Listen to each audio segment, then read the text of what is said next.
Apparently there's been a shooting. I don't know who's been. We are here live at Utah Valley State University.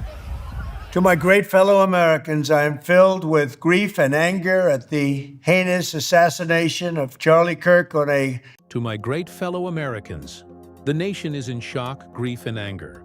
Conservative activist Charlie Kirk has been assassinated on a college campus in Utah. A young leader, a patriot, and a voice that inspired millions is gone. Charlie was more than a political figure. He was a man of conviction who believed deeply in liberty, democracy, justice, and above all, the United States of America. For years, he stood on stages across the country, especially on college campuses, where he invited young people into open debate and challenged them to think critically about their future. With humor, courage, and grace, he made difficult conversations possible, even in the most hostile environments. But his life has now been taken in an act of violence that leaves America at a crossroads. This is not just the tragic loss of one man.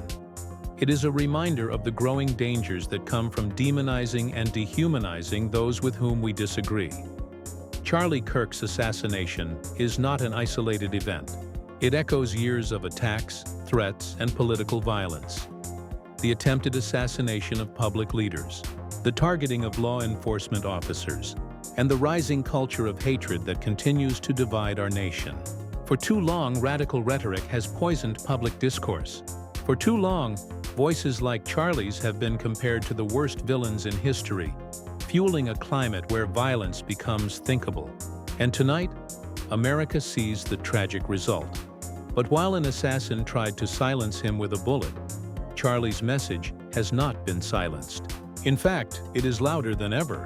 His death has turned him into something larger, a symbol of free speech, citizenship, and unwavering love of country. A martyr for truth and freedom, whose legacy will outlive the hatred that tried to destroy him. Charlie was also a man of faith. His family, his wife Erika, and his two young children now bear the unbearable loss of a husband and father.